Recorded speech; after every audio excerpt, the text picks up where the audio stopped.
Il existe, dans une falaise du centre de l'Italie, une bande d'argile plus fine que votre pouce. Elle est grise, terne, presque insignifiante.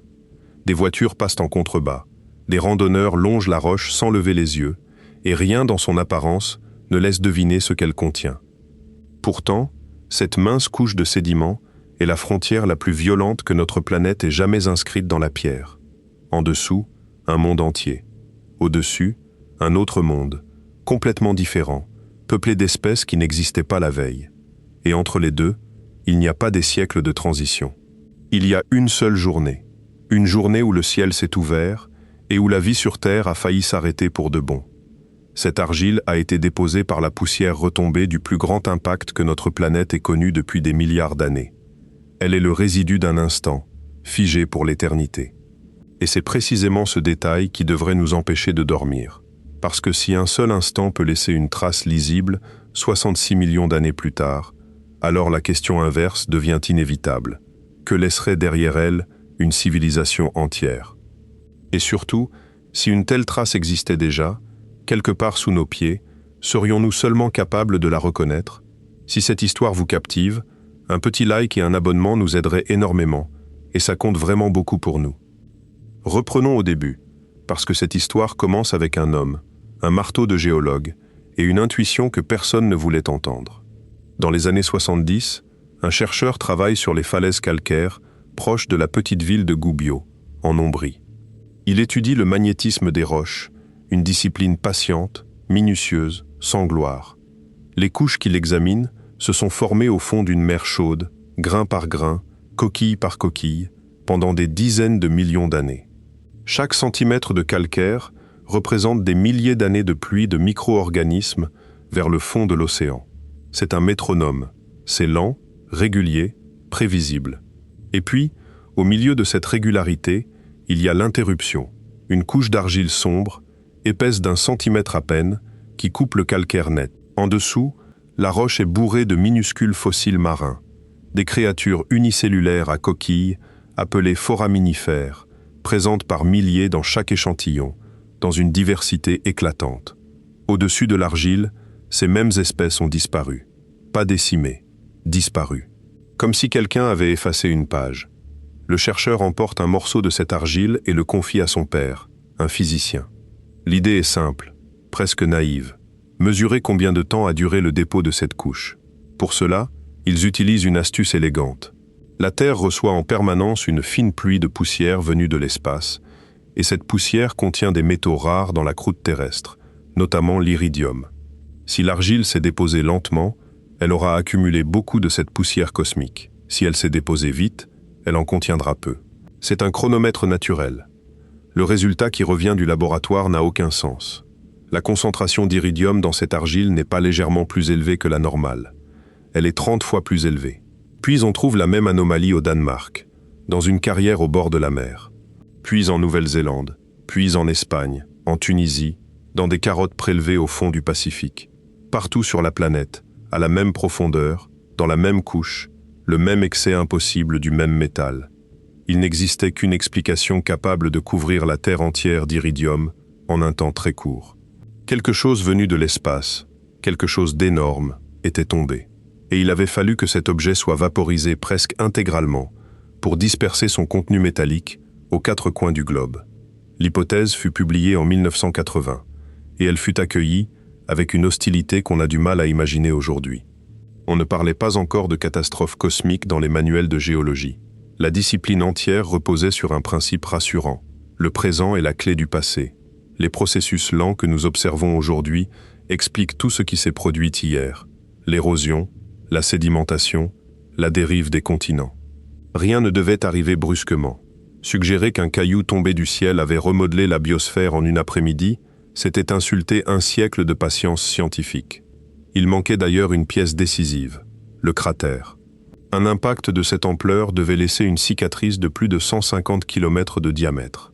Une cicatrice pareille ne se cache pas. Sauf que si, justement, elle s'était cachée pendant 10 ans, à moitié sous la mer, à moitié sous 1 kilomètre de sédiments calcaires, au large de la péninsule du Yucatan. Des géophysiciens qui travaillaient pour une compagnie pétrolière l'avaient repéré bien avant, dans leur carte de gravité, et n'y avait vu qu'une structure volcanique sans intérêt. Il a fallu qu'un chercheur croise ces vieilles données avec l'hypothèse de l'iridium pour que la bonne question soit enfin posée. Le cratère existe. Il mesure environ 180 km de large. Le projectile qu'il a creusé mesurait autour de 10 km de diamètre et arrivait à une vitesse de l'ordre de 20 km par seconde. À cette vitesse, il a traversé toute l'épaisseur de l'atmosphère terrestre en 1 seconde environ. La population de dinosaures, qui vivait à quelques centaines de kilomètres de là, n'a pas eu le temps de tourner la tête. Ce qui s'est passé ensuite tient de l'inconcevable. L'énergie libérée dépasse de plusieurs ordres de grandeur tout l'arsenal nucléaire jamais construit par l'humanité. La roche a été projetée hors de l'atmosphère, jusque dans l'espace, avant de retomber en pluie de gouttelettes de verre incandescentes sur des continents entiers. Le ciel, cette nuit-là, n'était pas noir. Il était rouge, brûlant, saturé de météores minuscules qui chauffaient l'air jusqu'à des températures de four. Les forêts se sont embrasées. Les tsunamis ont remonté les fleuves sur des centaines de kilomètres. Puis, la poussière est montée, s'est étalée en une couverture opaque, et la lumière du soleil a été coupée pendant des mois, peut-être des années. Ce n'est pas l'impact qui a tué. C'est l'obscurité. Sans lumière, la photosynthèse s'arrête. Sans photosynthèse, le plancton meurt. Sans plancton, les chaînes alimentaires marines s'effondrent depuis leur base. Sur Terre, les grandes plantes se fanent, les herbivores massifs meurent de faim, les prédateurs meurent après eux. 3/4 des espèces vivantes disparaissent. Les seuls survivants sont les petits, les fouisseurs, les mangeurs de graines et de charognes, ceux qui pouvaient se cacher et se contenter de peu. Et tout cela, absolument tout cela, tient dans 1 centimètre d'argile grise sur une falaise italienne. Voilà ce qu'il faut retenir avant d'aller plus loin, parce que c'est le fondement de tout ce qui suit. La Terre est une archive. Elle ne conserve pas tout, elle ne conserve pas fidèlement, elle déforme et elle efface énormément. Mais quand un événement est suffisamment brutal ou suffisamment global, il laisse une signature chimique que le temps ne parvient pas à dissoudre. 66 millions d'années plus tard, on peut encore mesurer la poussière d'un astéroïde mort. Alors une nouvelle question s'impose, et elle est beaucoup plus troublante que la première. Nous savons désormais reconnaître la trace d'un impact. Nous savons reconnaître la trace d'une éruption volcanique géante, la trace d'un âge glaciaire, la trace d'une extinction. Mais saurions-nous reconnaître la trace d'une intelligence? Nous n'avons jamais eu à le faire. Nous n'avons aucun exemple, aucun échantillon de référence, aucune formation à ce type de lecture. Toute la géologie a été construite sur l'idée implicite que la roche raconte une histoire naturelle et que l'artificiel commence avec nous, il y a quelques milliers d'années. Cette hypothèse n'a jamais été démontrée. Elle a simplement été supposée, parce qu'elle allait de soi et parce que personne n'avait pensé à la remettre en question. Le problème, c'est que la durée nous joue un tour cruel. Nous nous représentons volontiers l'histoire de la Terre comme un long fleuve dont nous serions l'embouchure. Nous imaginons quelque chose de continu, d'accessible, un passé profond mais lisible. La réalité est infiniment plus vertigineuse, et la plupart des gens ne parviennent pas à se la représenter, non par manque d'intelligence, mais parce que notre cerveau n'a jamais eu besoin de manipuler ces échelles. Essayons quand même. Imaginons que les 4,5 milliards d'années de notre planète soient compressées en une seule année civile, du 1er janvier au 31 décembre. La Terre se forme le 1er janvier. Les premières traces de vie apparaissent quelque part vers la fin février. Puis rien. Pendant des mois, il ne se passe presque rien de visible. Des micro-organismes, des tapis bactériens, une chimie lente qui transforme patiemment l'atmosphère. L'oxygène commence à s'accumuler en quantité vers la fin mars, et cet enrichissement met des centaines de millions d'années à se stabiliser. Les animaux complexes, ceux qui ont des yeux, des carapaces, des symétries, n'apparaissent en nombre qu'aux alentours du 17 novembre. Les dinosaures dominent le monde du 13 au 26 décembre. L'astéroïde du Yucatan tombe le 26 décembre en fin de journée. Les grands mammifères se diversifient pendant les 5 derniers jours, et l'ensemble de l'histoire humaine consignée par écrit, depuis les toutes premières tablettes gravées jusqu'à ce que vous êtes en train de regarder maintenant, occupe les 20 dernières secondes du 31 décembre à minuit. 20 secondes, sur une année entière. Maintenant, retournez le raisonnement, et vous comprendrez ce qui hante les chercheurs qui travaillent sur cette question. Si une civilisation technologique avait existé, disons il y a 100 millions d'années, et si elle avait duré 10 000 ans, ce qui serait déjà une longévité remarquable, sa durée totale représenterait à peine plus d'1 minute dans cette année comprimée. 1 minute perdue quelque part, au début du mois de décembre. Comment retrouve-t-on une minute dans une année, quand on n'a aucune idée du jour où chercher, et que la quasi-totalité des pages a été arrachée? Car les pages ont bel et bien été arrachées, et c'est là que l'affaire devient réellement inquiétante.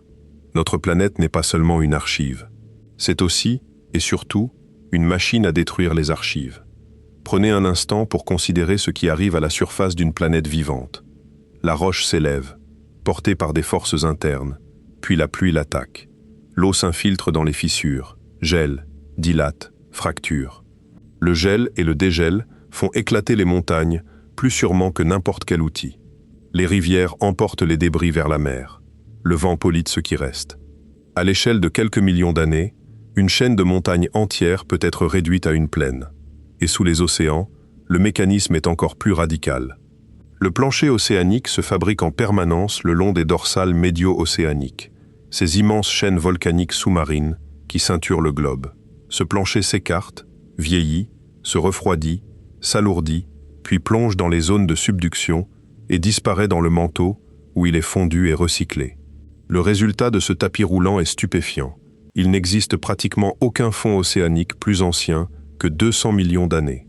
Les 3/4 de la surface de notre planète sont, géologiquement parlant, entièrement neufs. Cela signifie qu'un continent entier de preuves aurait pu être avalé sans laisser de reçu. Si une civilisation avait vécu principalement sur des côtes, sur des îles, sur des plaines, aujourd'hui immergées, la totalité de son territoire aurait pu être détruite non par une catastrophe, mais par le simple fonctionnement normal de la Terre. Ajoutez à cela le fait que les continents eux-mêmes bougent, se fracturent, se soudent. Il y a 250 millions d'années, ils formaient un seul bloc gigantesque entouré d'un unique océan. Les cartes que nous connaissons n'ont aucune permanence. L'Himalaya n'existait pas quand les grands reptiles régnaient. L'Atlantique était une fissure étroite. L'Inde était une île qui dérivait à toute vitesse vers l'Asie, à la vitesse considérable, pour un continent de 15 cm par an. Maintenant, imaginez le travail d'un archéologue dans ces conditions. Non seulement le site a été déplacé de plusieurs milliers de kilomètres, non seulement il a été enfoui sous des kilomètres de sédiments, non seulement il a été chauffé, comprimé, déformé, plié, mais dans la plupart des cas, il a été purement et simplement détruit, refondu, réinjecté dans les entrailles de la planète. Alors que reste-t-il? Que peut-il rester? La réponse tient en un mot, et ce mot est la clé de toute cette enquête. La chimie. Les objets ne survivent pas, les bâtiments ne survivent pas. Les corps ne survivent presque jamais, la fossilisation étant un accident statistique d'une rareté extrême. Sur les milliards de créatures qui ont vécu, seule une fraction infinitésimale a laissé un fossile. Et sur ces fossiles, seule une fraction infinitésimale a été retrouvée. Il y a des espèces entières que nous connaissons par une seule dent. Mais les atomes, eux, ne disparaissent pas.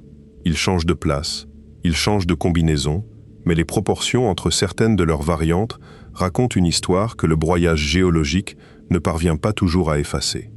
Un événement qui modifie la chimie globale de l'atmosphère ou des océans laisse une empreinte diluée mais planétaire, présente partout, dans chaque bassin sédimentaire, dans chaque carotte de glace. On ne peut pas détruire une empreinte planétaire en détruisant un site. Il faudrait détruire la planète. C'est exactement ce qui rend l'iridium de Gubbio détectable. Ce n'est pas un objet, c'est une signature diffuse. Et c'est à partir de ce constat qu'un jour, dans un bureau, 2 chercheurs se sont posé une question qu'ils n'osaient pas formuler à voix haute. Ils travaillaient sur autre chose. L'un modélisait le climat des planètes, l'autre étudiait les mondes qui tournent autour d'autres étoiles. Leur conversation portait au départ sur Mars, sur la façon dont on pourrait détecter, à distance, si une planète a un jour abrité une industrie. C'est une question tout à fait sérieuse en astronomie moderne. Comment reconnaître une civilisation qu'on ne peut pas visiter, dont on ne reçoit aucun message, et dont on n'aperçoit qu'un point lumineux, tremblant à des dizaines d'années-lumière. Puis, la discussion a glissé. L'un d'eux a dit, à peu près, « Au fond, on ne sait même pas répondre à cette question pour notre propre planète, On ne sait pas ce qu'on chercherait. On n'a jamais cherché. Le silence qui a suivi cette remarque a donné naissance à un article scientifique publié en 2018 et à une expression qui a circulé bien au-delà des cercles académiques. Les auteurs l'ont baptisé d'après une espèce imaginaire tirée d'une vieille série de science-fiction, un clin d'œil assumé, une façon d'annoncer d'emblée qu'ils savaient parfaitement à quel point leur question ressemblait à un scénario de fiction. Mais l'article, lui, n'a rien d'une fiction. Il ne prétend pas qu'une civilisation antérieure a existé. Ces auteurs ont même passé beaucoup de temps, ensuite, à répéter qu'ils n'y croyaient pas. Leur propos est tout autre, et il est plus subtil, et il est infiniment plus dérangeant. Ils demandent simplement, si cela avait eu lieu, disposerions-nous d'une méthode pour le savoir? Et leur conclusion, après avoir passé en revue tous les marqueurs disponibles, est d'une honnêteté brutale. Pour une civilisation industrielle brève, disparue il y a plus de quelques millions d'années, la réponse est probablement non. Nous n'avons pas les outils. Nous n'avons pas la résolution temporelle. Nous n'avons même pas le vocabulaire conceptuel pour distinguer une anomalie artificielle d'une anomalie naturelle exotique. Ce n'est pas une affirmation, c'est un aveu d'aveuglement. Et un aveu d'aveuglement, en science, vaut souvent plus qu'une découverte, parce qu'il ouvre une porte que personne n'avait remarquée. Pour comprendre la portée de cet aveu, il faut d'abord regarder ce que nous sommes en train d'écrire dans la roche, en ce moment même, sans y penser. Car nous sommes, en un sens très concret, la première civilisation de cette planète à avoir une idée précise de la trace qu'elle laisse. Nous la mesurons, nous la datons, nous la cataloguons, et elle est absolument spectaculaire. Commençons par le carbone, parce qu'il est le plus révélateur. Le carbone existe sous plusieurs formes, appelées isotopes, qui se distinguent par le nombre de neutrons dans leur noyau. Le carbone 12 est le plus courant. Le carbone 13 est légèrement plus lourd et beaucoup plus rare. Or, les plantes, quand elles fabriquent leur matière à partir du dioxyde de carbone de l'air, préfèrent très légèrement la version légère. Ce n'est pas un choix, c'est une conséquence physique. Les molécules plus légères se déplacent un peu plus vite et franchissent plus facilement les étapes chimiques. Le résultat, c'est que toute matière organique porte une signature isotopique caractéristique, appauvrie en carbone lourd. Et le charbon, le pétrole, le gaz naturel, qui proviennent de matières organiques enfouies il y a des centaines de millions d'années, portent cette même signature. Alors quand une civilisation extrait ses réserves et les brûle massivement, elle réinjecte dans l'atmosphère un carbone au profil isotopique très particulier. La composition moyenne de l'air change, et cette nouvelle composition se retrouve partout, dans les cernes des arbres, dans les coquilles des organismes marins, dans les carbonates qui précipitent au fond des lacs, dans le squelette des coraux. Un chimiste dans 10 millions d'années, analysant nos sédiments, verrait une déviation nette, mondiale, synchrone, sans équivalent dans les couches précédentes. Ensuite, il y a l'azote. Au début du XXe siècle, des chimistes ont mis au point un procédé permettant de capturer l'azote de l'air pour fabriquer des engrais. C'est probablement l'invention qui a le plus transformé l'humanité sans que personne ne s'en aperçoive. Une part considérable de l'azote contenu dans le corps des êtres humains vivant aujourd'hui est passée par ce procédé industriel. Nous sommes, littéralement, construits en partie avec de l'azote fabriqué en usine. Cet azote se retrouve ensuite dans les sols, dans les rivières, dans les zones côtières, où il provoque des proliférations d'algues et des zones mortes, et il porte, lui aussi, une signature isotopique reconnaissable. Le cycle de l'azote de la planète entière a été modifié plus profondément qu'à n'importe quel moment depuis plus de 2 milliards d'années. Puis viennent les métaux. Le plomb libéré par des siècles de fonderie et de carburant s'est déposé jusque dans les glaces du Groenland, et l'on peut y lire, couche par couche, l'activité minière de l'Antiquité, son effondrement, sa reprise médiévale, puis l'explosion industrielle. Le cuivre, le mercure, le cadmium racontent des histoires parallèles. Ce ne sont pas des vestiges, ce sont des empreintes chimiques diffuses, invisibles à l'œil nu, mais parfaitement mesurables. Et il y a le marqueur le plus net de tous, celui que les géologues du futur ne pourront pas manquer. Entre le milieu des années 50 et le début des années 60, les essais d'armes nucléaires en atmosphère ont projeté dans la haute atmosphère des éléments radioactifs qui n'existaient pratiquement pas à l'état naturel sur Terre. Ces particules ont circulé dans les vents de haute altitude, ont fait le tour du globe et sont retombées partout, sur les glaciers, dans les océans, dans les sols agricoles, dans les sédiments lacustres, dans les os des enfants nés à cette époque. Le résultat est un pic net, mondial, daté à l'année près. On le retrouve dans une carotte de glace antarctique, comme dans un lac de montagne suisse ou dans un banc de vase au fond du Pacifique. C'est le signal le plus synchrone jamais inscrit dans la géologie terrestre. Aucun volcan, aucun impact, aucun changement climatique n'a jamais produit une ligne aussi propre et aussi précisément datable à l'échelle de la planète entière. C'est pour cette raison que beaucoup de chercheurs considèrent ce pic comme le meilleur candidat pour marquer le début formel d'un nouvel intervalle géologique. Non pas la machine à vapeur, non pas l'agriculture, mais cet instant précis où une espèce a saupoudré sa planète d'atomes qu'elle avait fabriquée elle-même. Mais la chimie n'est qu'une partie de l'histoire. Il y a aussi les matériaux, et là, l'inventaire devient presque comique tant il est démesuré. Le béton. L'humanité en a produit une quantité si colossale qu'elle suffirait à recouvrir toute la surface des terres émergées d'une couche mince mais continue. Le béton se dégrade, se fissure, se désagrège, mais ses constituants se retrouvent dans les sédiments sous forme de fragments angulaires reconnaissables, mélangés à des barres d'acier oxydées. L'aluminium, ce métal n'existe pratiquement pas à l'état pur dans la nature, parce qu'il s'oxyde immédiatement et se lie à d'autres éléments. Il a fallu attendre la fin du XIXe siècle pour qu'on sache l'extraire à l'échelle industrielle, en utilisant des quantités d'électricité considérables. De l'aluminium métallique pur dans une couche sédimentaire est donc, en soi, une anomalie. Il n'y a aucune façon naturelle de le produire à la surface d'une planète. Le plastique.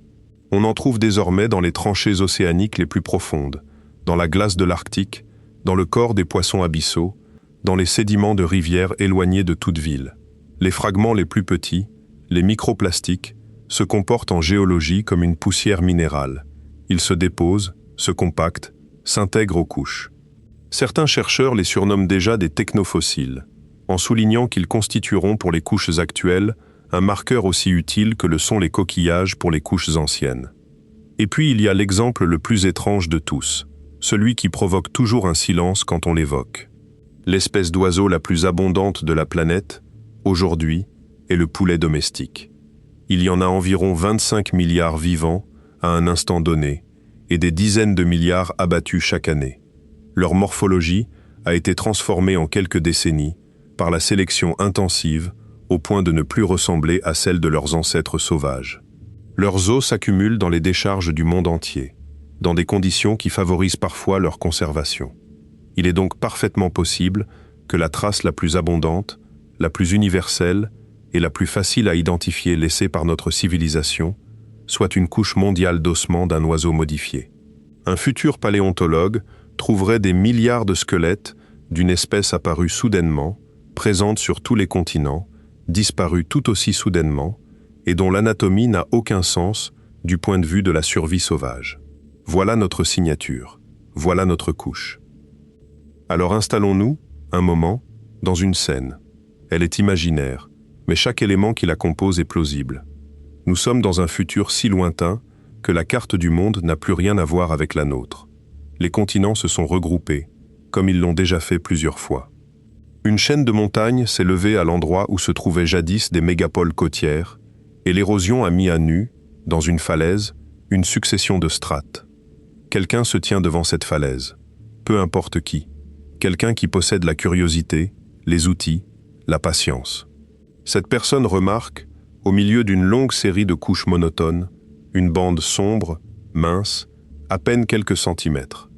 Elle en prélève un échantillon. L'analyse revient. Et là, tout s'emballe. Le carbone présente une anomalie isotopique massive et brutale. L'azote aussi. Il y a des métaux lourds en concentration anormale. Il y a des fragments de matériaux qu'aucun processus naturel connu ne produit. Il y a des traces d'éléments radioactifs artificiels, en quantité infime, mais dont la présence même est impossible à expliquer autrement. Il y a des grains de carbone suie caractéristiques d'une combustion à très haute température. Il y a des ossements en abondance délirante d'une seule espèce d'oiseau. Et le tout est comprimé dans quelques centimètres qui représentent, disons, 2 siècles. Cette personne comprendrait. Elle comprendrait sans le moindre doute que quelque chose d'intelligent d'industriel et de planétaire s'était produit là. Notre couche est trop riche, trop dense, trop bizarre pour être confondue avec autre chose. Sauf que cette scène repose sur une condition invisible et fragile. Il faut que cette couche existe encore. Il faut qu'elle ait échappé à l'érosion, à la subduction, au métamorphisme. Il faut que la falaise soit là. Il faut que quelqu'un regarde au bon endroit. Et surtout, il faut que la couche ne se soit pas trop amincie. Car voici le piège le plus vicieux de toute cette histoire, et il mérite qu'on s'y arrête longuement, parce qu'il change complètement la nature du problème. La sédimentation n'est pas continue. Elle est faite d'accumulation, de pauses, d'effacement. Sur des dizaines de millions d'années, ces interruptions dominent. La plupart des surfaces passent bien plus de temps à ne rien enregistrer qu'à enregistrer. Résultat, plus on remonte loin dans le passé, plus la résolution temporelle se dégrade. Un mètre de roche ancienne peut représenter 100 000 ans, parfois davantage. Or, notre civilisation industrielle a, pour l'instant, environ 250 ans. 250 ans, dans une couche qui en résume 100 000, ce n'est plus une bande, c'est un frémissement. C'est une variation lissée, moyennée, diluée dans le bruit de fond. Autrement dit, si vous compressez toute notre époque industrielle dans l'épaisseur d'une feuille de papier noyée au milieu d'un livre de 1000 pages, l'anomalie ne disparaît pas, mais elle perd sa netteté. Elle devient une bosse floue au lieu d'un pic net. Et une bosse floue, en géologie, ressemble énormément à une fluctuation naturelle. C'est exactement là que réside le point de bascule de toute cette réflexion. Ce n'est pas que les preuves seraient effacées, c'est qu'elles seraient rendues ambiguës. Et si vous voulez comprendre à quel point cette ambiguïté est redoutable, il faut parler d'un événement bien réel, survenu il y a 56 millions d'années, et qui n'a jamais reçu d'explication pleinement satisfaisante. Les géologues l'appellent le maximum thermique du passage entre le Paléocène et l'Éocène. C'est un nom horrible, pour une histoire fascinante. Voici ce que les archives montrent. Le monde était déjà chaud. Il n'y avait pas de calotte glaciaire permanente au pôle. Des forêts denses poussaient à des latitudes où l'on ne trouve aujourd'hui que de la toundra. Des crocodiliens vivaient dans l'Arctique. Puis, en un temps très court à l'échelle géologique, quelque chose a injecté une quantité gigantesque de carbone dans l'atmosphère et dans les océans. On le sait parce que la signature isotopique du carbone dans les sédiments du monde entier chute brutalement. Exactement le type de déviation qu'on obtiendrait en libérant massivement du carbone d'origine organique enfoui. Les températures moyennes ont grimpé de plusieurs degrés, peut-être 5, peut-être 8 selon les régions. Les océans se sont acidifiés au point que les sédiments carbonatés au fond de l'Atlantique se sont littéralement dissous, laissant une couche d'argile rouge caractéristique là où il aurait dû y avoir du calcaire blanc. Les conséquences biologiques ont été considérables. Les organismes benthiques des grands fonds ont subi une extinction sévère. Sur les continents, les mammifères ont connu une réorganisation profonde, avec des migrations massives entre continents et l'apparition rapide de nouveaux groupes. Certaines espèces ont même rapetissé, un phénomène observé lors des épisodes de réchauffement rapide. Puis, sur des dizaines de milliers d'années, la planète a lentement récupéré. L'altération des roches silicatées, accélérée par la chaleur et les pluies, a consommé le carbone excédentaire et l'a renvoyé au fond des océans sous forme de carbonate. Le thermostat naturel a fini par ramener le système à l'équilibre. Combien de carbone?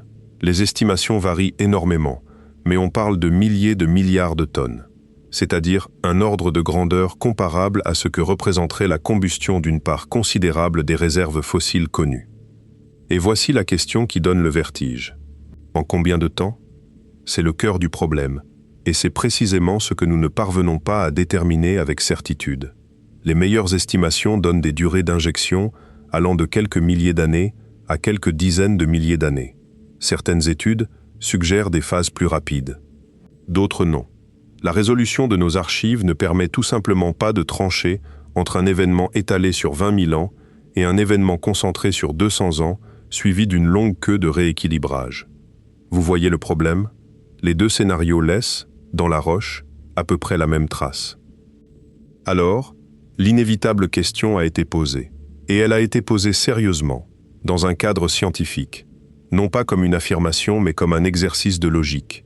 Comment saurions-nous distinguer cet événement d'une brève phase industrielle intense suivi d'un effondrement. La réponse honnête, celle qui figure dans les publications, c'est que nous saurions probablement les distinguer, mais seulement si nous cherchions les bons marqueurs supplémentaires, et surtout si nous les cherchions avec une méthode que personne n'avait formalisée avant. Soyons clairs, parce que l'honnêteté fait partie de la beauté de cette enquête. Les explications naturelles de cet épisode de réchauffement sont solides et largement soutenues. À cette période, l'Atlantique Nord était en train de s'ouvrir, et cette ouverture s'est accompagnée d'un volcanisme colossal. Du magma s'est introduit dans des bassins sédimentaires riches en matière organique, les a cuits, et a libéré des quantités énormes de gaz carboné. Il est également possible que d'immenses stocks de méthane piégés dans les sédiments marins sous forme d'hydrates aient été déstabilisés par le réchauffement initial, amplifiant le phénomène en cascade. Ces mécanismes existent, on en trouve des traces. Personne, dans la communauté scientifique, ne considère sérieusement qu'une industrie ancienne serait à l'origine de ce réchauffement. Mais l'exercice conserve toute sa valeur, et cette valeur est méthodologique. Il nous oblige à formuler une chose que nous n'avions jamais formulée. Quels critères, précisément, nous permettraient de faire la différence? Et les chercheurs qui ont travaillé sur cette question ont proposé une liste. Elle est fascinante par sa rigueur. D'abord, la combinaison des marqueurs. Un volcan libère du carbone, mais il libère aussi du soufre, des cendres, des éléments spécifiques du magma. Une industrie libère du carbone accompagné d'un cortège totalement différent. Des métaux rares issus de catalyseurs, des composés organiques synthétiques, des isotopes exotiques. Ce n'est pas la présence d'une anomalie qui trahirait une civilisation. C'est la cohérence improbable entre plusieurs anomalies indépendantes. Ensuite, les molécules qui n'ont aucune raison d'exister. Certains composés fabriqués par l'industrie chimique moderne n'ont aucun équivalent naturel connu, et surtout, aucun mécanisme naturel plausible pour les produire. Certains de ces composés sont extrêmement stables et peuvent persister très longtemps. Leur détection dans une couche ancienne poserait un problème que personne ne pourrait balayer. Puis, les isotopes lourds. Certaines réactions nucléaires produisent des combinaisons d'isotopes qui n'apparaissent pas dans les processus naturels connus, ou qui apparaissent dans des proportions radicalement différentes. Le problème, c'est que la plupart de ces éléments artificiels ont des durées de vie courtes à l'échelle géologique. Ils se désintègrent. Après quelques millions d'années, il ne reste que leurs produits de désintégration, souvent des isotopes stables et banals, sauf quelques exceptions remarquables. Certains isotopes issus de réactions nucléaires ont des demi-vies de plusieurs millions, voire de plusieurs dizaines de millions d'années. Ce sont eux, théoriquement, les meilleurs témoins de très longue durée. On les cherche déjà d'ailleurs, mais pour une toute autre raison, pour détecter des explosions d'étoiles proches ayant arrosé notre système, ce qui a bel et bien été mis en évidence dans des sédiments océaniques. Il faut le souligner, car c'est un point remarquable. Nous savons déjà lire, dans la boue du fond des océans, la mort d'étoiles situées à des dizaines d'années-lumière, survenues il y a des millions d'années. Nos instruments ont cette sensibilité. Ce n'est donc pas la sensibilité qui nous manque. C'est l'attention. Et enfin, il y a le critère le plus subtil, celui qui exige un vrai changement de regard, la synchronie mondiale d'un phénomène qui n'a aucune raison d'être mondial. Les processus naturels ont des origines géographiques. Un volcan est quelque part, un impact est quelque part. La signature se propage ensuite, mais elle porte souvent la marque de son origine, plus intense près de la source, plus diluée au loin. Une activité industrielle répartie sur tous les continents à la fois, en revanche, produirait une signature d'une uniformité étrange, sans point de départ identifiable. Ce raisonnement mérite d'être médité, car il révèle quelque chose d'inattendu. Ce que nous chercherions, ce ne sont pas des ruines, ce sont des incohérences statistiques. Nous ne chercherions pas des colonnes brisées ou des machines rouillées. Nous chercherions des chiffres qui ne collent pas ensemble. L'archéologie du temps profond ne ressemble en rien à l'archéologie classique. Elle ne se pratique pas avec un pinceau et une truelle, mais avec un spectromètre de masse, et son terrain n'est pas un site, c'est une planète. Cela dit, il faut maintenant introduire une complication majeure, et cette complication est un avertissement. Parce que la nature, elle, est parfaitement capable de fabriquer des choses qui ressemblent à de la technologie. Et il existe pour cela un exemple documenté, incontestable, qui a stupéfié la communauté scientifique quand il a été découvert. L'histoire commence dans une usine française de traitement du combustible nucléaire, au début des années 70.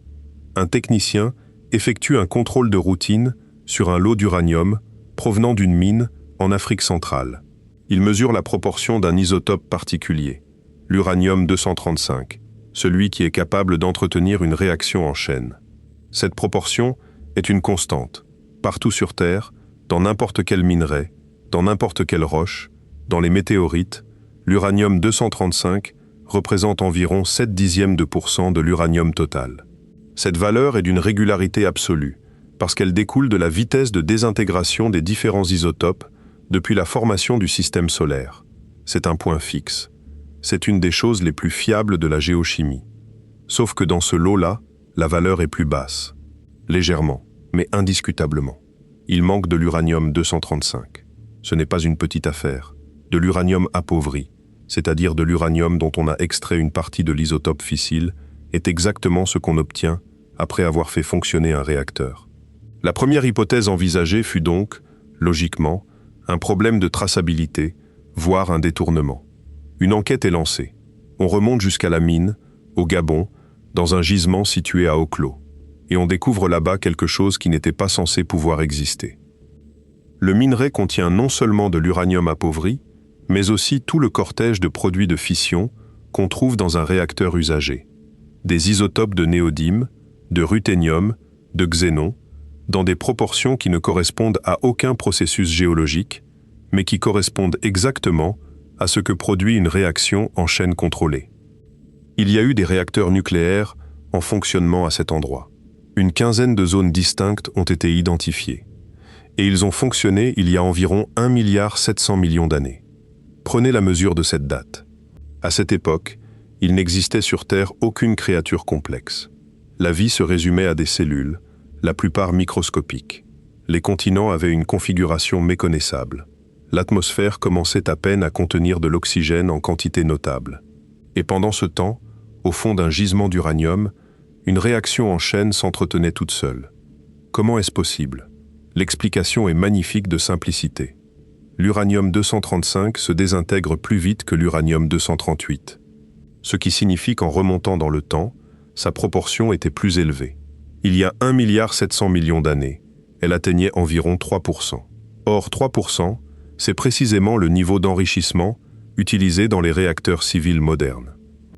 Autrement dit, l'uranium naturel de cette époque était, sans aucune intervention, du combustible de qualité réacteur. Il ne manquait plus qu'un modérateur, une substance capable de ralentir les neutrons pour qu'ils déclenchent d'autres fissions au lieu de s'échapper. Et le modérateur le plus utilisé dans les réacteurs modernes, c'est l'eau ordinaire. À Oklo, l'eau souterraine circulait à travers un minerai exceptionnellement riche et concentré.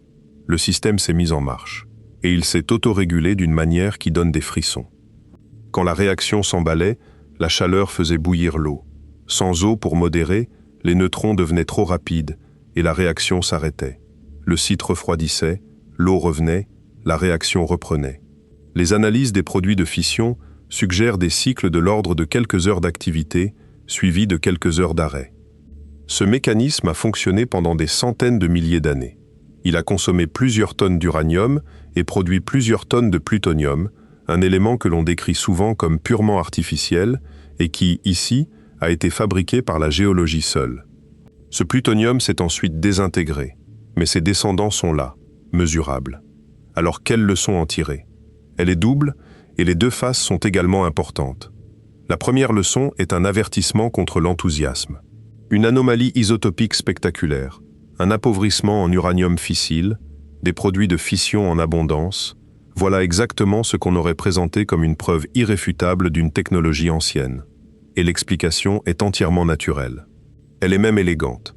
Toute personne qui vous affirme qu'une signature nucléaire ancienne ne peut être que le fruit d'une intelligence n'a pas lu le dossier d'Oklo.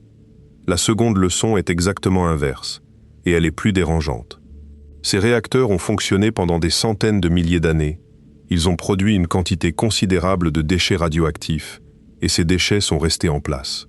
Ils ont à peine migré de quelques mètres en 1,7 milliard d'années. Ce qui veut dire qu'une signature nucléaire peut survivre presque à l'infini dans les bonnes conditions. Le temps profond n'efface pas tout. Il efface les objets. Il conserve, parfois, la chimie. Et c'est ici que toute cette enquête bascule et quitte la Terre.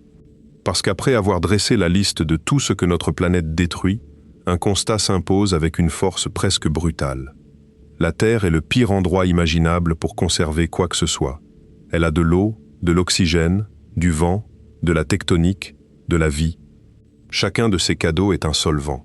L'oxygène ronge les métaux, l'eau dissout les minéraux, le vent érode, la tectonique avale. Et la vie décompose absolument tout ce qui contient du carbone, avec une efficacité redoutable. Une planète vivante est une planète amnésique. Alors, si l'on voulait vraiment chercher la trace d'une intelligence ancienne, il ne faudrait pas creuser vers le bas. Il faudrait regarder vers le haut, lever les yeux vers la Lune, un soir de ciel dégagé. Ce disque que tout le monde a vu des milliers de fois est, du point de vue de la conservation, l'objet le plus extraordinaire de notre voisinage. Il n'y a pas d'atmosphère, donc pas de vent, pas d'oxydation, pas de pluie. Il n'y a pas d'eau liquide. Il n'y a pas de tectonique des plaques. La surface lunaire ne se renouvelle pas, elle ne plonge nulle part, elle ne se refond pas. Et il n'y a pas de vie pour décomposer quoi que ce soit. Le résultat, c'est que la Lune conserve. Elle conserve avec une fidélité que rien sur Terre ne peut approcher. Les grands bassins d'impact que vous distinguez à l'œil nu, ces taches sombres, se sont formés il y a plus de 3 milliards d'années. Ils sont toujours là, presque intacts. Sur Terre, un cratère de cette taille aurait été effacé 100 fois. Les empreintes de pas, laissées par les astronautes il y a un demi-siècle, sont encore visibles. Elles n'ont pas bougé d'un millimètre. Le seul processus qui les efface est d'une lenteur presque comique. Le bombardement continuel de micrométéorites microscopiques, qui remuent très progressivement la couche superficielle de poussière. Ce processus retourne à peu près 1 mm de sol lunaire par million d'années. Faites le calcul. Ces empreintes resteront lisibles pendant des millions d'années. Pas des siècles, des millions d'années. Cela signifie que si une civilisation avait, à un moment quelconque de l'histoire de la Terre, envoyé ne serait-ce qu'un objet vers la Lune, cet objet serait encore là. Peut-être enfoui sous quelques mètres de régolithe, peut-être pulvérisé par un impact direct, mais présent, quelque part, sous forme de fragments d'un matériau qui n'a rien à faire là. Et nous n'avons jamais cherché. Il faut mesurer l'ampleur de ce que cette phrase signifie. La surface de la Lune représente environ 38 millions de kilomètres carrés, c'est-à-dire à peu près la superficie de l'Afrique et de l'Europe réunies. Les 6 missions habitées se sont posées dans des zones de quelques kilomètres carrés au total. Les échantillons rapportés pèsent quelques centaines de kilogrammes, prélevés en surface, sur une poignée de sites choisis pour leur sécurité et leur intérêt géologique immédiat. Nous avons cartographié la Lune depuis l'orbite, avec une précision remarquable, certes. Nous avons des images où l'on distingue des objets de moins d'1 mètre. Mais cartographier une surface et l'inspecter sont deux choses radicalement différentes. Personne n'a passé au peigne fin l'équivalent d'un continent entier à la recherche d'un objet de la taille d'une voiture. Et cette logique s'étend bien au-delà de la Lune. Pensez à Mars. C'est aujourd'hui un désert glacé, balayé par des tempêtes de poussière, dont l'atmosphère est 100 fois plus ténue que la nôtre. Mais Mars n'a pas toujours été ce cadavre. Les preuves sont désormais accablantes, et elles proviennent des roches elles-mêmes. Les robots qui roulent sur cette planète ont trouvé des lits de rivières fossilisés, avec des galets arrondis par un transport aquatique prolongé. Ils ont trouvé des deltas, avec les couches inclinées typiques d'un cours d'eau se jetant dans un lac. Ils ont trouvé des argiles, qui ne se forment qu'en présence d'eau liquide sur de longues durées. Ils ont trouvé des dépôts de sel laissés par l'évaporation. Ils ont même trouvé, dans certains sédiments, des molécules organiques complexes, sans qu'on puisse pour l'instant déterminer leur origine. Mars a eu des lacs. Mars a peut-être eu un océan couvrant une partie de son hémisphère nord. Mars a eu, pendant des centaines de millions d'années, un environnement qui aurait paru accueillant à nos yeux. Puis elle l'a perdu. Et la manière dont elle l'a perdu est l'une des tragédies les plus silencieuses du système solaire. Mars est petite, environ la moitié du diamètre terrestre, 1/10 de sa masse. Un corps petit se refroidit plus vite qu'un grand, exactement comme une petite tasse de café refroidit plus vite qu'une grande casserole. Et le cœur de Mars s'est refroidi. Son noyau a cessé de brasser du métal liquide en mouvement, et le champ magnétique global qu'il générait s'est éteint. Ce champ magnétique était un bouclier. Il déviait le vent solaire, ce flux continu de particules chargées que le Soleil envoie dans toutes les directions à des centaines de kilomètres par seconde. Sans bouclier, ce vent a commencé à frapper directement le sommet de l'atmosphère martienne, arrachant molécule par molécule, atome par atome, pendant des centaines de millions d'années. L'atmosphère s'est amincie, la pression a chuté. Et quand la pression descend en dessous d'un certain seuil, l'eau liquide devient impossible en surface. Elle bout et gèle presque simultanément. Les rivières se sont arrêtées, les lacs se sont sublimés. Ce qui restait s'est enfoui sous forme de glace, dans le sol et au pôle. Une sonde en orbite a mesuré ce processus en direct, en observant les particules qui s'échappent encore aujourd'hui. Le dépouillement se poursuit, lentement, comme une hémorragie qui dure depuis des milliards d'années. Voilà pourquoi Mars est un objet si particulier pour notre question. Parce que sa surface est vieille. Une grande partie du terrain martien remonte à plus de 3 milliards d'années, ce qui n'existe pratiquement nulle part sur Terre. Il n'y a pas de tectonique des plaques pour recycler la croûte. L'érosion existe, mais elle est infiniment plus lente, faute d'eau courante et d'atmosphère dense. Mars est une bibliothèque dont les livres n'ont jamais été brûlés. Et nous commençons à peine à en tourner les premières pages. Des échantillons ont été soigneusement prélevés et scellés dans des tubes par un robot, en vue d'un retour vers la Terre. Ces quelques centaines de grammes de roches martiennes, s'ils arrivent un jour dans nos laboratoires, seront analysés avec une finesse que jamais aucun instrument embarqué ne pourra atteindre. Et puis il y a Vénus, qui est peut-être l'histoire la plus troublante des trois. Vénus est presque la jumelle de la Terre par la taille et par la masse. Elle est légèrement plus proche du Soleil, mais pas au point d'expliquer, à elle seule, ce qu'elle est devenue. Aujourd'hui, sa surface atteint environ 460 degrés, assez pour faire fondre le plomb. La pression au sol équivaut à celle qui règne à environ 900 mètres de profondeur dans nos océans. Les nuages sont composés d'acide sulfurique. Les sondes qui s'y sont posées ont transmis pendant moins de 2 heures avant d'être écrasées et cuites. C'est l'enfer le plus complet que nous connaissions. Et pourtant, certains modèles suggèrent que Vénus a peut-être connu, pendant très longtemps, des conditions bien plus douces. Peut-être des océans, peut-être une atmosphère respirable pour certaines formes de chimie. Puis l'emballement. Plus il fait chaud, plus l'eau s'évapore, plus la vapeur d'eau piège la chaleur, plus il fait chaud. Une spirale sans issue, qui s'est terminée par la disparition totale de l'eau et par la libération dans l'atmosphère de tout le carbone que les roches auraient normalement dû absorber. Sur Terre, ce carbone est piégé dans les calcaires, dans les coquilles, dans les fonds océaniques. Sur Vénus, il est resté dans l'air. C'est toute la différence entre un monde et une fournaise. Mais voici le détail qui rend Vénus particulièrement frustrante. Sa surface est jeune. Les analyses de cratères suggèrent que l'ensemble du globe a été renouvelé il y a quelques centaines de millions d'années, probablement par un épisode volcanique planétaire d'une ampleur inimaginable. Toute la mémoire géologique antérieure a été effacée, recouverte, refondue. S'il y a eu quelque chose sur Vénus, avant, nous ne le saurons jamais par la surface. La planète a été reformatée. Alors où faudrait-il chercher, si l'on décidait vraiment de chercher? Un raisonnement séduisant a été proposé par des astronomes, et il repose sur une idée simple: chercher là où le temps ne passe pas. Dans le système solaire, il existe des endroits particuliers où un objet placé une fois y reste presque indéfiniment. Ce sont des zones d'équilibre gravitationnel, des points où les forces exercées par 2 corps massifs se combinent de telle manière qu'un petit objet peut y flotter sans dériver. Il y en a autour du couple formé par la Terre et le Soleil. Il y en a autour du couple formé par la Terre et la Lune. 2 de ces points sont particulièrement stables.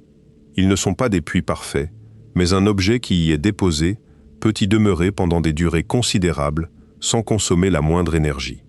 On y trouve d'ailleurs, naturellement, des accumulations de poussière. Des astronomes ont proposé, tout à fait sérieusement, que ces régions soient examinées attentivement, car ce sont les seuls emplacements du voisinage terrestre où un objet artificiel très ancien pourrait encore se trouver, immobile, en attente. L'idée peut sembler fantaisiste. Elle ne l'est pas tant que ça, si l'on y réfléchit en termes d'ingénierie. Si vous vouliez laisser quelque chose derrière vous pour un temps très long, vous ne le laisseriez pas sur une planète vivante. Vous le mettriez dans le vide, à l'abri de l'oxygène, de l'eau et de la géologie. Vous choisiriez une orbite stable, et vous accepteriez que le seul ennemi restant soit le bombardement lent des micrométéorites et l'usure des rayonnements. Le même raisonnement s'applique aux astéroïdes. La ceinture principale contient des millions de corps, dont beaucoup n'ont pratiquement pas changé depuis la formation du système solaire. Ce sont des fossiles, au sens le plus strict. Certains ont conservé, dans leur composition, la chimie des tout premiers instants de la nébuleuse qui a donné naissance aux planètes. Nous en avons visité quelques-uns. Des sondes ont même prélevé des échantillons sur des astéroïdes proches et les ont rapportés sur Terre.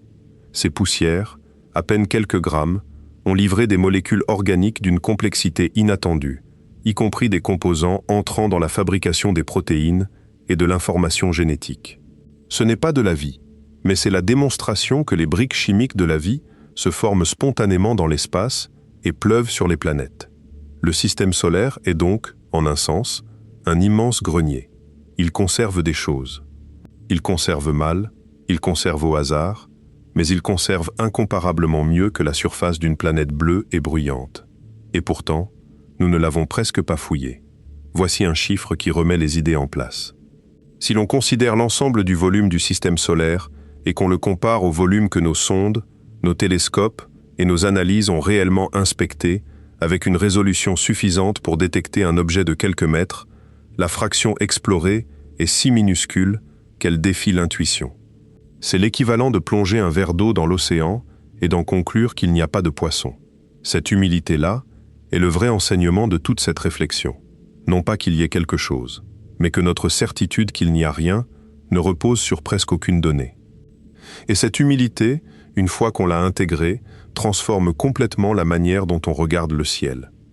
Depuis plus de 60 ans, des chercheurs pointent des antennes vers les étoiles en espérant capter un signal artificiel. L'idée de départ était d'une élégance parfaite. Puisqu'il est impossible de voyager entre les étoiles avec les moyens que nous connaissons, écoutons plutôt. Les ondes radio traversent la galaxie à la vitesse de la lumière. Elles traversent les nuages de poussière. Elles ne coûtent presque rien à produire. Si quelqu'un voulait se manifester, ou même simplement communiquer entre ses propres colonies, nous pourrions capter la fuite de ces conversations. Les premières écoutes furent modestes. 2 étoiles proches, quelques semaines, une antenne unique. Puis les programmes se sont étendus, les récepteurs se sont multipliés, la puissance de calcul a explosé. Aujourd'hui, des relevés analysent des milliards de canaux de fréquences simultanément, sur des milliers d'étoiles.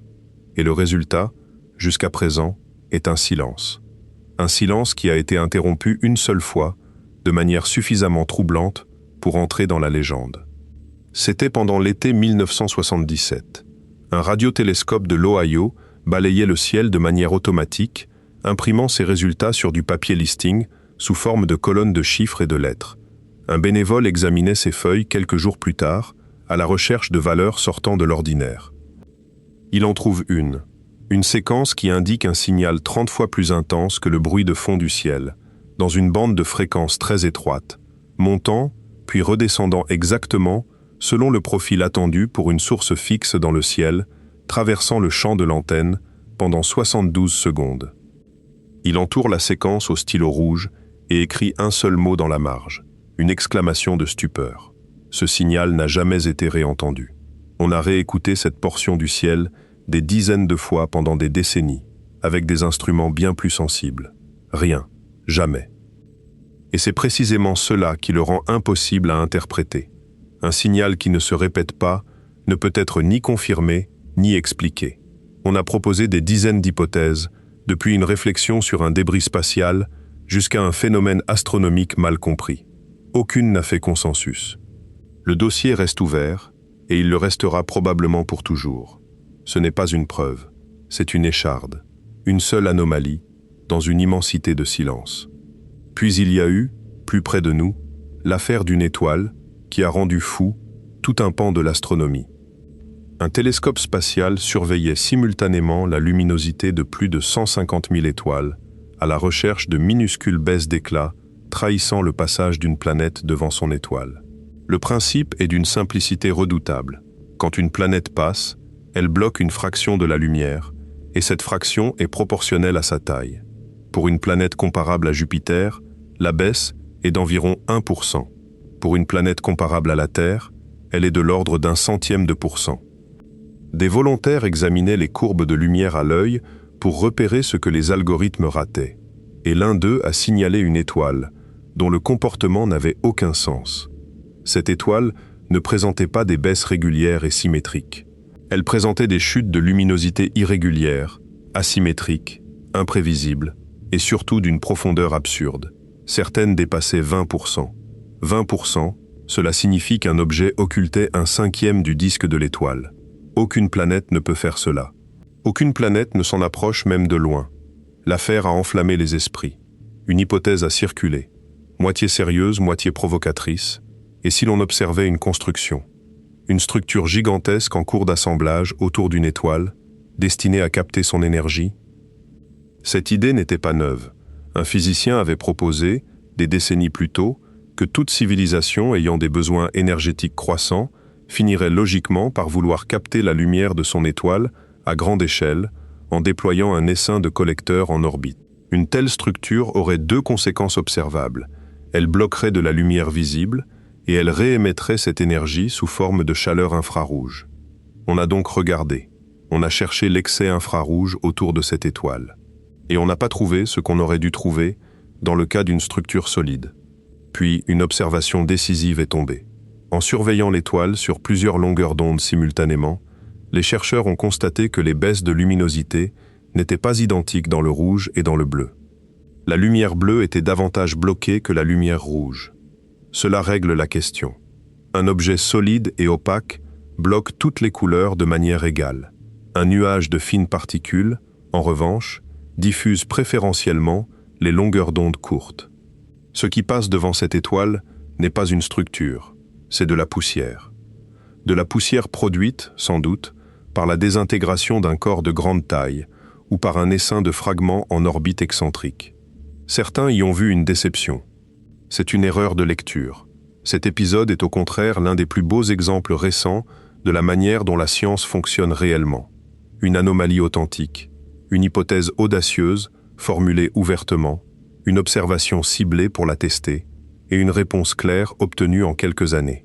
Personne n'a triché, personne n'a caché, et l'hypothèse extraordinaire a été écartée par des données, pas par du mépris. Et il faut le souligner, parce que c'est ce qui distingue la démarche scientifique de la rumeur. La question a été posée sérieusement, publiquement, et elle a reçu une réponse.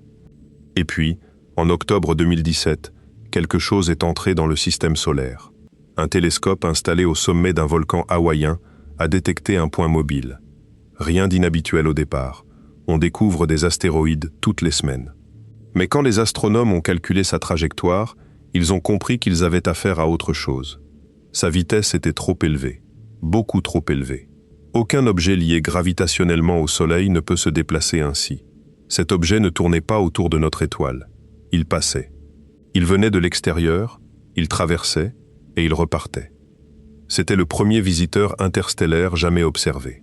Un fragment venu d'un autre système, ayant voyagé pendant peut-être des centaines de millions d'années dans le vide entre les étoiles avant de frôler notre Soleil et de continuer sa route. Rien que cela suffirait à faire de cette découverte un moment historique. Mais l'objet s'est révélé étrange à presque tous les niveaux. D'abord, sa forme. On ne l'a jamais vu directement. Il était bien trop petit et trop lointain pour apparaître autrement que comme un point. Mais son éclat variait de manière spectaculaire au cours de sa rotation, ce qui signifie qu'il présentait alternativement une grande surface et une petite.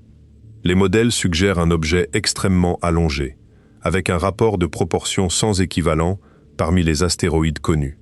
Une forme de cigare, ou peut-être de crêpe. Ensuite, son comportement. En s'éloignant, il a accéléré légèrement, plus vite que ne le prévoyait la seule gravité. Chez une comète, c'est banal. La glace se sublime au soleil, le gaz s'échappe, et ce dégazage agit comme un petit moteur. Sauf qu'on n'a détecté autour de cet objet aucune queue, aucun nuage de gaz, aucune poussière. Les observations n'ont révélé aucun des marqueurs habituels d'une comète active. Un objet qui accélère sans qu'on voie ce qui le pousse. Les explications naturelles proposées sont nombreuses et souvent ingénieuses. Un dégazage d'hydrogène moléculaire piégé dans la glace, un fragment arraché à une planète détruite par les forces de marée de son étoile, un corps composé essentiellement d'azote gelé provenant de la surface d'un monde lointain, une structure extrêmement poreuse et légère, poussée par la pression du rayonnement solaire. Une autre hypothèse, plus radicale, a été défendue publiquement par un astrophysicien de renom, celle d'un objet artificiel, peut-être une voile fine poussée par la lumière. Cette proposition a provoqué une immense controverse, et la majorité des spécialistes la rejettent, considérant que les explications naturelles sont suffisantes et bien plus économiques. Mais le débat lui-même a eu un effet salutaire. Il a mis en évidence quelque chose de gênant. Nous n'étions pas prêts. L'objet a été détecté alors qu'il repartait déjà. Nous avons eu quelques semaines pour l'observer, avec des instruments qui n'étaient pas conçus pour cela, avant qu'ils ne deviennent trop faibles. Aucune mission n'était en préparation. Aucun protocole n'existait. Nous avons regardé passer le premier voyageur interstellaire de l'histoire humaine à travers une lunette de fortune, et nous l'avons perdu. Un second visiteur a été repéré 2 ans plus tard, celui-là indiscutablement cométaire, avec une chevelure et une queue bien visibles. Puis d'autres ensuite, et les modèles suggèrent qu'il en traverse notre système en permanence. Des milliers, peut-être davantage, la plupart trop sombres et trop rapides pour être remarqués. Autrement dit, la matière voyage entre les étoiles. Elle circule. Elle est arrachée au système planétaire par les perturbations gravitationnelles, projetée dans le vide, et elle dérive pendant des durées inconcevables avant de croiser, par pur hasard, une autre étoile. Cette découverte change subtilement notre manière de penser. Elle signifie que nous ne sommes pas dans une bulle étanche. Des morceaux d'ailleurs arrivent chez nous, régulièrement, et des morceaux de chez nous sont probablement partis ailleurs. Chaque grand impact subi par la Terre a éjecté des roches à des vitesses suffisantes pour quitter définitivement le système solaire. Ces roches contiennent des minéraux terrestres, et certaines contenaient peut-être des traces de matière organique. Nous avons déjà envoyé, sans le vouloir, des échantillons de notre planète vers les étoiles.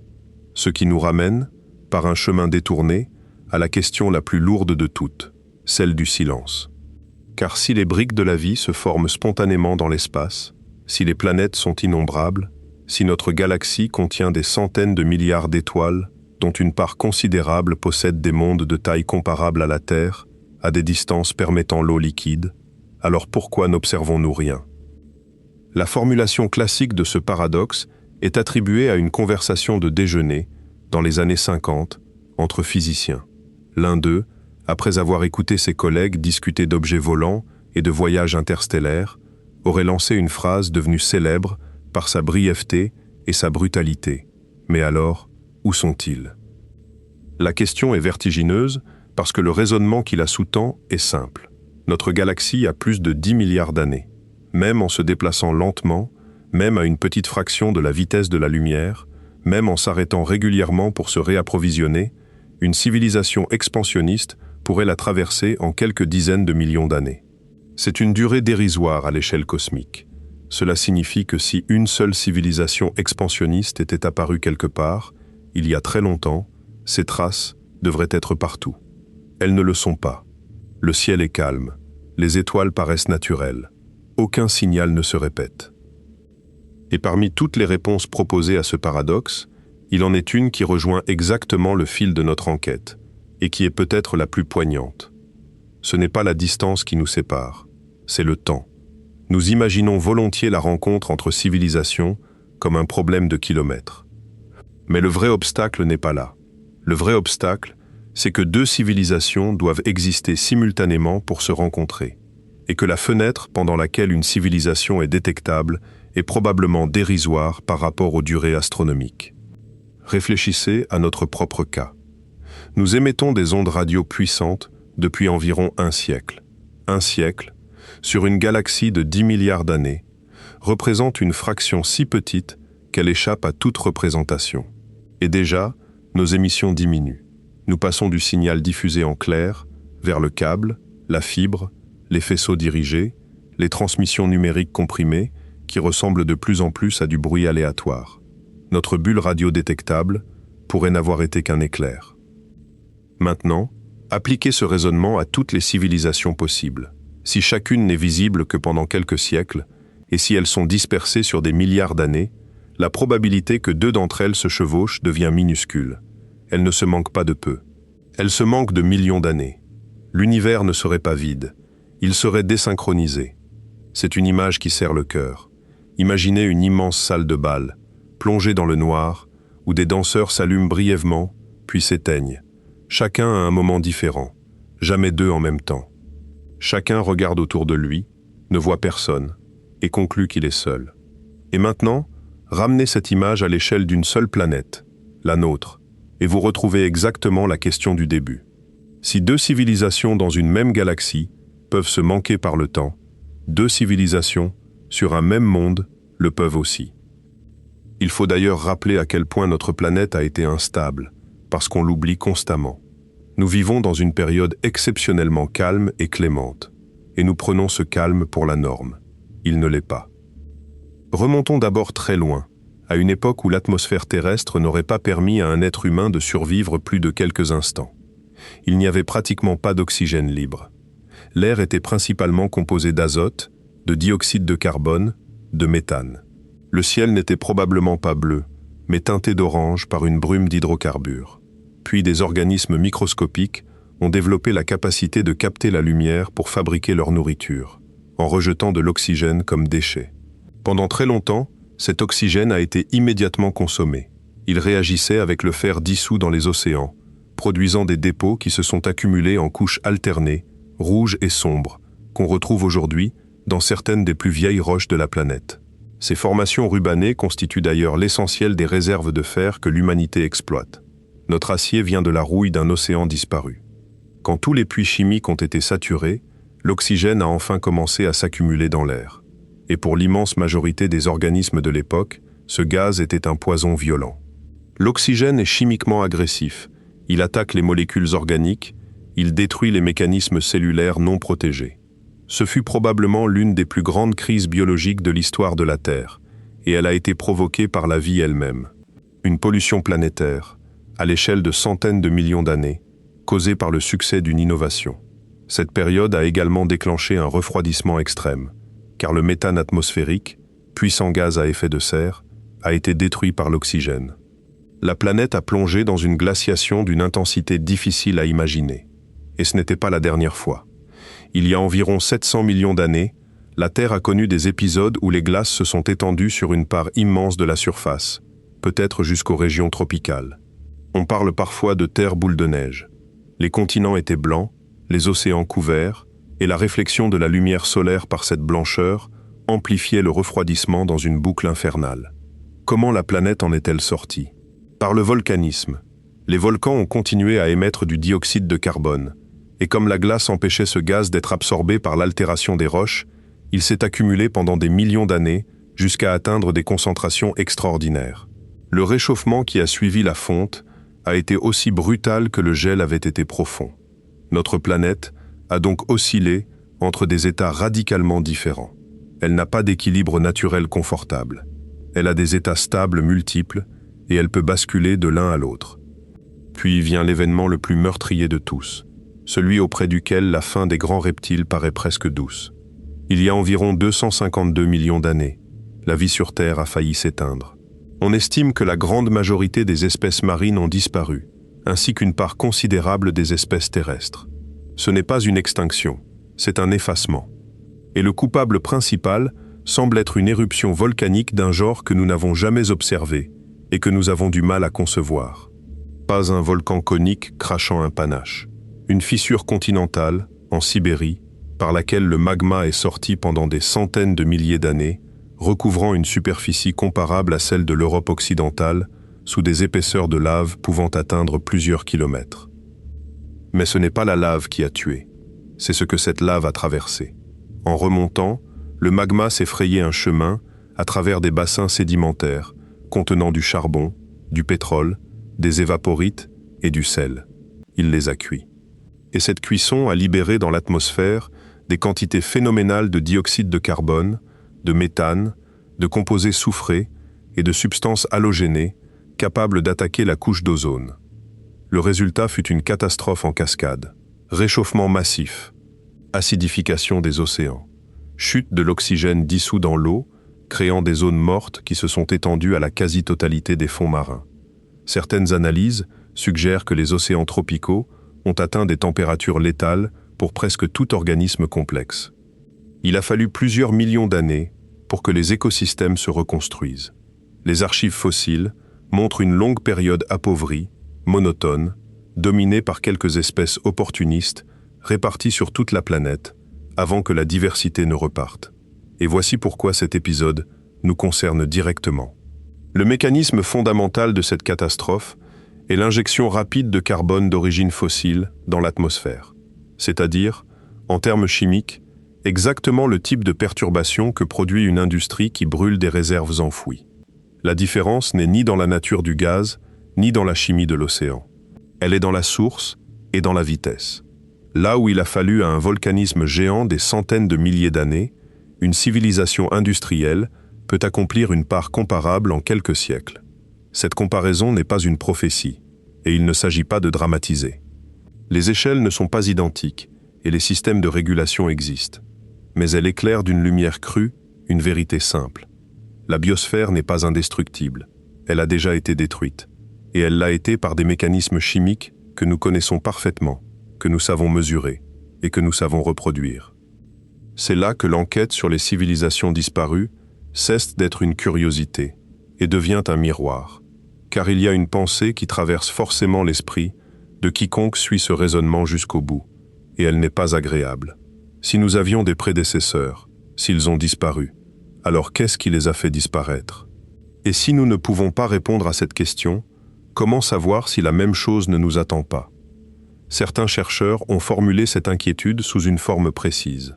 Ils remarquent que l'accès à des réserves d'énergie fossile concentrées est, pour une civilisation en développement, à la fois un extraordinaire accélérateur et un piège potentiel. Extraordinaire, parce que ces réserves représentent des centaines de millions d'années de lumière solaire stockées sous forme chimique, disponibles immédiatement. Piège, parce que leur utilisation modifie l'environnement qui a rendu leur formation possible. Il y a dans cette idée quelque chose de vertigineux. L'énergie que nous brûlons aujourd'hui provient de la lumière du soleil captée par des organismes morts il y a des dizaines ou des centaines de millions d'années, enfouis avant d'avoir eu le temps de se décomposer, comprimer, chauffer, transformer.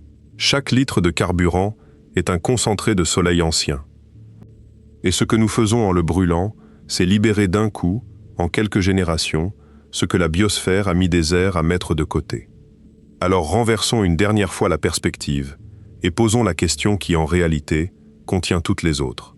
Si nous voulions, nous, laisser un message destiné à être lu dans 1 million d'années, comment nous y prendrions-nous? Ce n'est pas un exercice théorique, c'est un problème d'ingénierie auquel des équipes travaillent sérieusement et qui s'est révélé infiniment plus difficile que prévu. Le point de départ est concret. Les déchets radioactifs à vie longue. Certains resteront dangereux pendant des dizaines, voire des centaines de milliers d'années. On les enfouit dans des formations géologiques stables, à plusieurs centaines de mètres de profondeur, choisies pour leur imperméabilité et leur absence d'activité tectonique. Mais une question demeure. Comment prévenir ceux qui viendront? 100 000 ans, c'est 20 fois la durée qui nous sépare des premières écritures. Aucune langue vivante aujourd'hui n'existera encore. Aucun alphabet ne sera lisible. Les symboles eux-mêmes changent de sens. Un signe de danger n'est pas universel. Il est culturel et appris. Des groupes de travail réunissant linguistes, ingénieurs, anthropologues et artistes ont donc tenté de concevoir des avertissements capables de traverser cette durée. Les propositions sont fascinantes et parfois glaçantes. Des paysages hérissés de pointes de béton, conçus pour être ressentis comme hostiles avant même d'être compris. Des champs de blocs massifs sans aucune valeur exploitable, dont la géométrie exprimerait le rejet plutôt que l'invitation. Des séries d'images gravées racontant une histoire sans mots, du danger vers la mort, de la gauche vers la droite. Et à chaque proposition, la même objection revient, imparable. Tout ce qui est monumental attire. L'histoire de l'archéologie est l'histoire de gens qui ont creusé précisément là où on leur avait dit de ne pas creuser. Une structure conçue pour dire « n'approchez pas » est, du point de vue d'un futur explorateur, un panneau lumineux indiquant que quelque chose d'important est caché en dessous. Certains ont donc défendu la solution inverse, ne rien marquer du tout. effacer les cartes, aplanir le terrain, laisser la végétation reprendre et compter sur l'oubli comme meilleure protection. Ce débat, à lui seul, résume le drame de la communication à travers le temps profond. Nous ne savons pas parler à ceux qui viendront. Nous ne savons même pas si nous devrions. Et pourtant, nous l'avons déjà fait, presque par accident, et de la plus belle des manières. À la fin des années 70, 2 sondes ont été lancées pour survoler les planètes extérieures. Leur mission scientifique était magnifique en elle-même. Elles ont révélé les volcans en éruption d'une lune de Jupiter, les anneaux complexes de Saturne, les tempêtes bleutées de Neptune, des mondes glacés dont personne ne soupçonnait la diversité. Mais quelqu'un a eu une idée supplémentaire. Puisque ces sondes, après avoir terminé leur travail, allaient quitter définitivement le système solaire et dériver dans l'espace interstellaire pour toujours, pourquoi ne pas leur confier quelque chose? On a donc fixé sur chacune un disque plaqué d'or, gravé, protégé par un boîtier. Sur ce disque figurent des sons et des images destinés à quiconque, ou quoi que ce soit, pourrait un jour le trouver.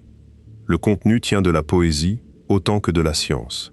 Des enregistrements de vent, de pluie, d'orage, de vagues qui se brisent, des chants d'oiseaux, des cris de baleines, des bruits humains ordinaires, des pas, un cœur qui bat, un rire, des salutations prononcées dans des dizaines de langues, des musiques venues de cultures du monde entier, sans hiérarchie ni sélection nationale, des images encodées montrant des paysages, des structures anatomiques, des schémas mathématiques, des enfants, des gens en train de manger, une maison, une route. Sur la couverture, des instructions gravées expliquent, par des schémas purement physiques, comment lire le disque et comment situer le système solaire dans la galaxie grâce à un ensemble d'étoiles à neutrons repérables par leur période de rotation. C'est une carte au trésor rédigée dans le seul langage supposé universel, celui des lois de la physique. Ces 2 sondes ont désormais dépassé la zone d'influence du vent solaire. Elles voyagent dans le milieu interstellaire. Elles n'ont plus assez d'énergie pour communiquer encore très longtemps, et bientôt, elles se tairont définitivement. Mais elles continueront. Il n'y a rien pour les arrêter. Pas d'atmosphère, pas de friction, presque rien à percuter. Dans le vide, un objet lancé continue indéfiniment. Elles mettront des dizaines de milliers d'années à s'approcher, de très loin, de la prochaine étoile. Et selon les estimations, les disques eux-mêmes, protégés par leur boîtier, érodés seulement par les rayons cosmiques et les rares grains de poussière, pourraient rester lisibles pendant des centaines de millions, peut-être des milliards d'années. Réalisez ce que cela signifie.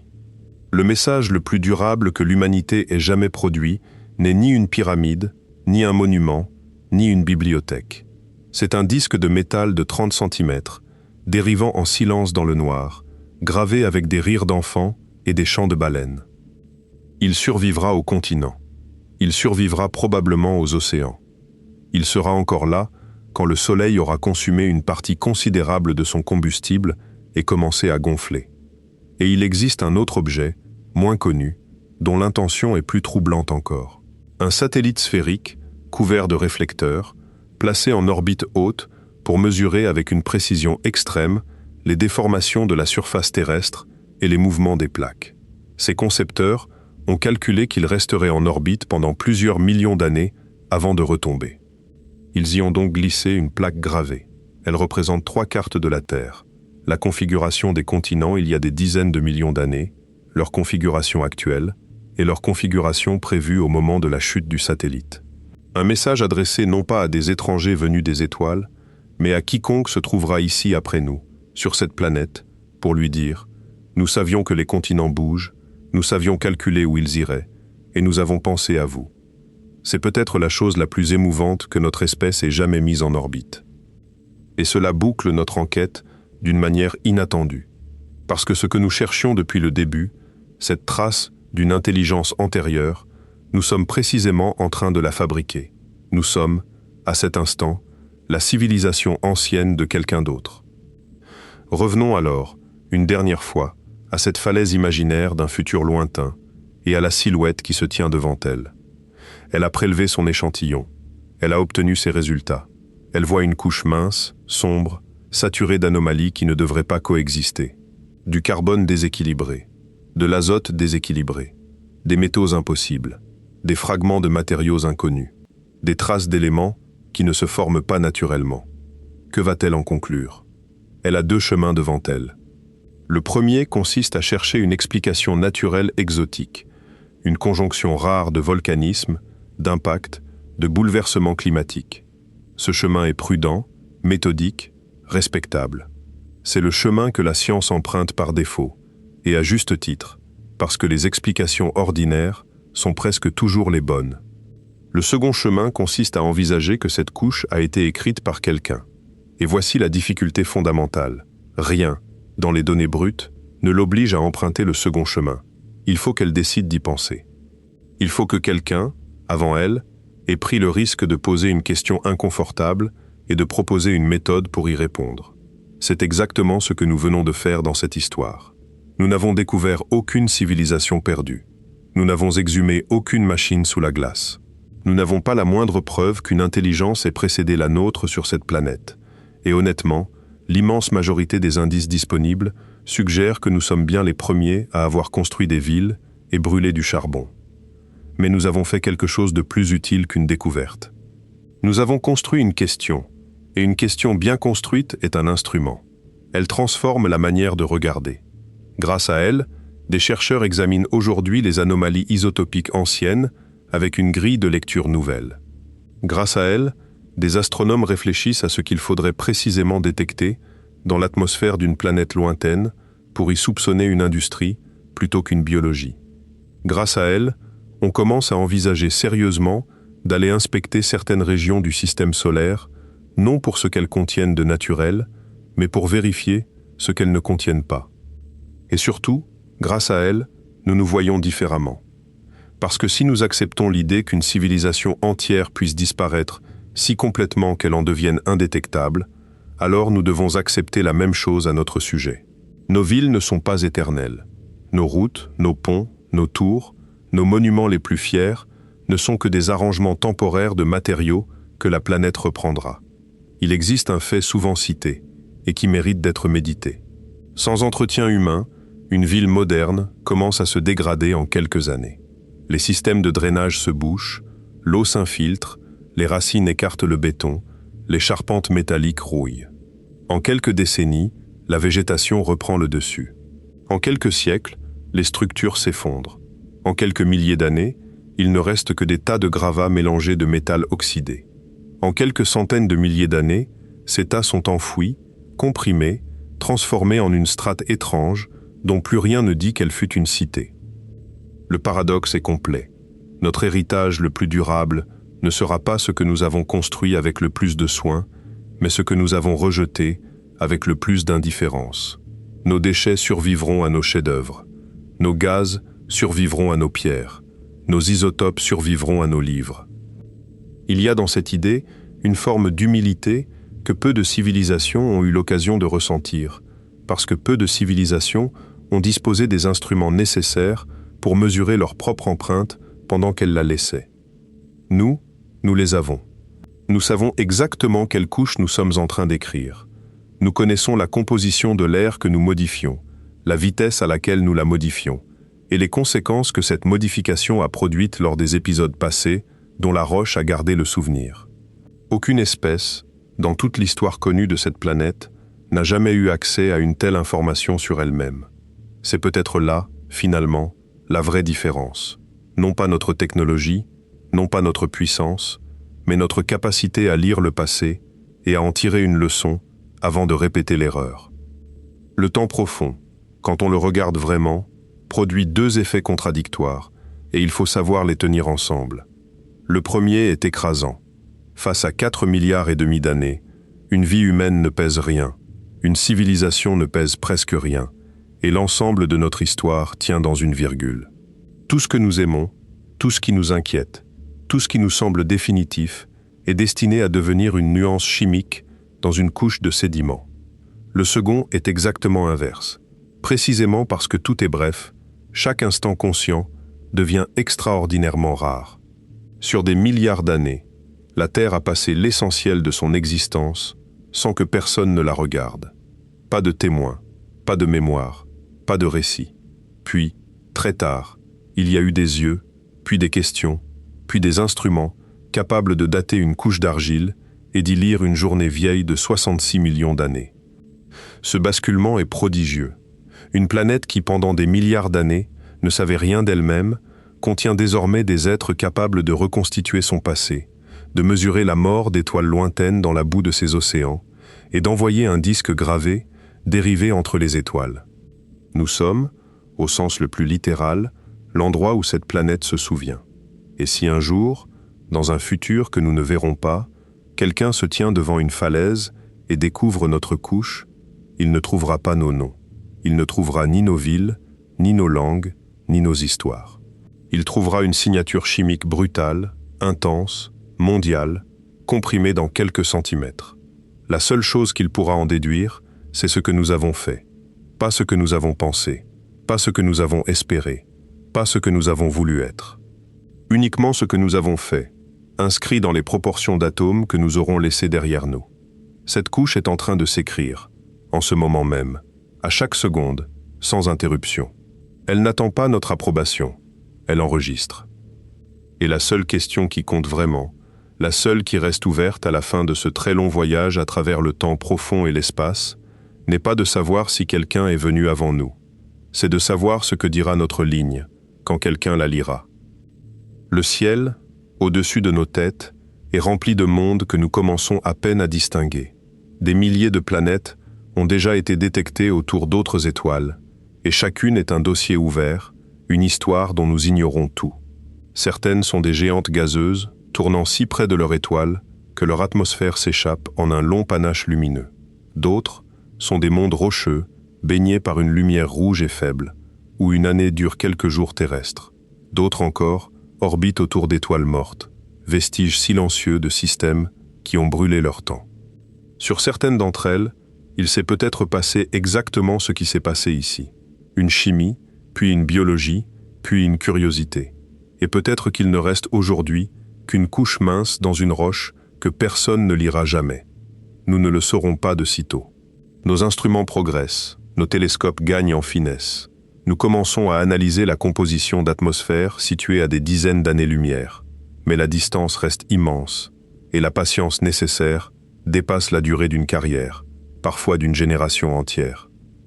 En attendant, il nous reste une planète, une seule, dont chaque strate contient un chapitre, et dont l'histoire complète tient sous nos pieds, à portée de forage, encore largement illisible. Nous avons passé des siècles à croire que le passé était une chose morte et achevée. Il ne l'est pas.